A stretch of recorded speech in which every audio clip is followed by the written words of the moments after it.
Assalamualaikum dear kids. I hope you all are doing great at home.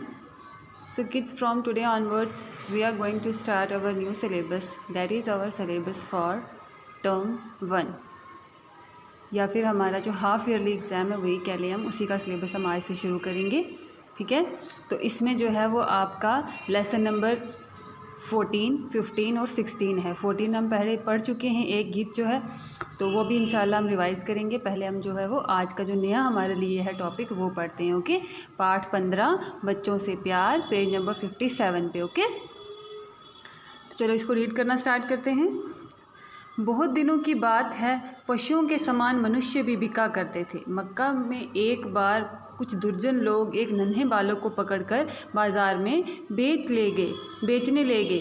कहते कि बहुत पहले की बात है। पहले क्या होता था, जैसे आजकल जानवर बिका करते हैं ना, जैसे आप ईद आती है तो बकरा ख़रीदते हो, या ऐसे आप मुर्गियाँ वगैरह खरीदते हो, या और कितने सारे परिंदे वगैरह जानवर हम खरीदते हैं। तो कहते पहले क्या होता था, इसी तरह मनुष्य क्या होता है, इंसान भी इसी तरह जो बेचा और ख़रीदा जाते थे।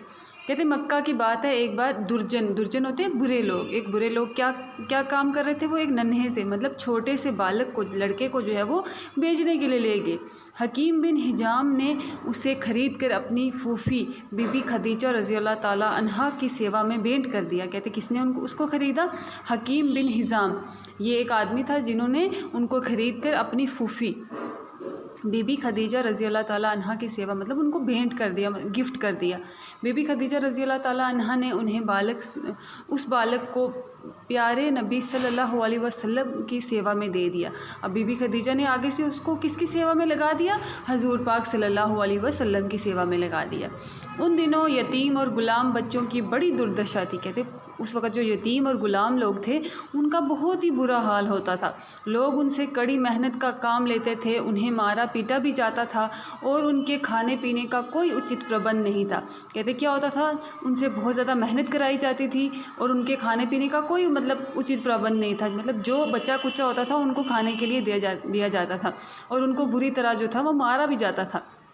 ऐसे माहौल में जब प्यारे नबी सल्लल्लाहु अलैहि वसल्लम के पास वह बालक आया तो वह बहुत परेशान था। अब उस बालक को पता था कि जो मैं एक ग़ुलाम हूँ, सेवक हूँ और मेरे साथ वही व्यवहार होगा जो बाकी लोगों के साथ हो रहा है, परंतु उसे क्या पता था कि वो किसकी सेवा में आया है। प्यारे नबी सल्लल्लाहु अलैहि वसल्लम को उस पर तरस आ गया, लेकिन हजूर पाक तो किसी के साथ ऐसा कभी नहीं कर सकते थे ना, चाहे वो ग़ुलाम हो, चाहे वो कोई उनका रिश्तेदार हो। उस बालक से उन्हें विशेष प्रेम हो गया क्योंकि माता पिता के बिछुड़ जाने के कारण उसका अपना कोई नहीं रह गया था। अब जैसे आपको भी पता है कि हजूर पाक के माता पिता जो थे वो भी उनसे बचपन में छिन गए थे, तो वो जो था उस जो छोटा लड़का था, जो बालक था, उसका जो हाल था वो भली भांति जानते थे कि माता पिता से बिछड़ने का क्या गम होता है। अब आप सल्लल्लाहु अलैहि वसल्लम ही उसके अभिभावक बने। आपके उत्तम व्यवहार और दयालुता से वह बहुत प्रभावित हुआ और शीघ्र ही आपसे हिल मिल गया। कहते हैं हजूर पाक सल्लल्लाहु अलैहि वसल्लम उसके अभिभावक होता है मतलब उसके जो गाइड बने, और उन्होंने उसको जो है वो मतलब एक हिसाब से उसको अडॉप्ट ही कर लिया। और उनके बहुत ज़्यादा कैसा व्यवहार था उनका उस बच्चे के साथ, दयालुता भरा, मतलब बहुत ज़्यादा दयालु वो उसके लिए थे। और कोई भी जो उसका काम था वो उससे ये नहीं करवाते थे कि कोई मुश्किल काम करवाएं या उससे मारे पीटें या उससे जो है वो खाना अच्छा ना दे। वो उसको बिल्कुल उसी तरह रखते थे जैसे कोई अपने बच्चे को रखता है। ठीक है, तो आज हम यहीं तक रीड करेंगे।